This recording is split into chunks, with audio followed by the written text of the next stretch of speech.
வழக்கமாக பார்த்தீங்கன்னா இந்த அக்டோபர், நவம்பர், டிசம்பர் அப்படின்ற வடகிழக்கு பருவமழை காலம் வந்து புயல்கள் உருவாவதற்கான வாய்ப்பு மிக அதிகம். எத்தனை உருவாகும் அப்படின்னு நம்ம இப்போவே சொல்ல முடியாது. பட் உருவாவதற்கான வாய்ப்புகள் மிக அதிகம். இந்த 24ஆம் தேதி உருவாக போகிற ஒரு காற்றழுத்த தாழ்வு நிலை வலுவடைய வாய்ப்பு உள்ளது. பொறுத்திருந்து பார்க்கணும். சென்னை, செங்கல்பட்டு இந்த மாவட்டங்களில் எந்த அளவுக்கு மழை இருக்கும்? இதர தமிழகத்தின் பிற்பகுதியில் எவ்வளவு? இந்த தேதியா நம்ம பொதுவாக வடகிழக்கு பருவமழை நம்ம கொடுத்த அகைன் லாங் ரேஞ்ச் ஃபோர்காஸ்ட் படி பார்த்தீங்கன்னா வட மாவட்டங்கள்ல இயல்பாகவும் இயல்பை விட அதிகமாகவும் மழை பொழிவு எதிர்பார்க்கிறோம்.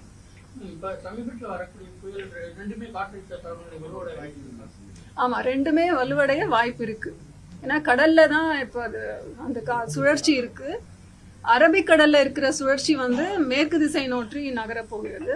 கடல்லையே அதோட பாதை இருக்கிறதுனால அதற்கான தேவைப்படுகின்ற மாய்ஸ்சர் கண்டென்ட் அதுக்கு கிடைக்கிற வாய்ப்பு அதிகம். அப்படின்றதுனால அது வலுவடையக்கூடிய வாய்ப்பு இருக்கு. ஆனா அது இந்திய பகுதிகளிலிருந்து தள்ளி தானே போக போறது.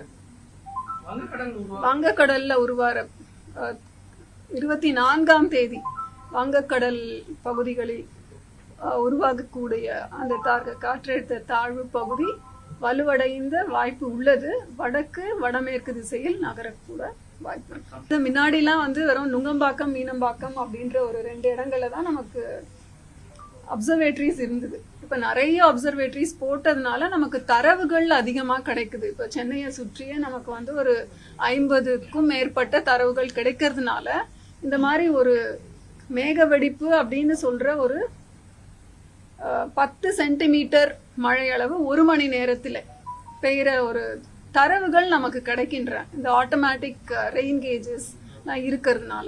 ஸோ அதனால இப்போ நம்மளால அதெல்லாம் பதிவு பண்ற ஒரு டெக்னாலஜி இப்போ இருக்கு. அதனால நம்ம சொல்றோம்.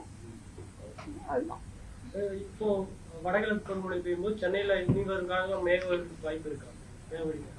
அந்த 10 சென்டிமீட்டர் 1 மணி நேரத்துல பெய்யக்கூடிய வாய்ப்பு எப்பவுமே இருக்கு.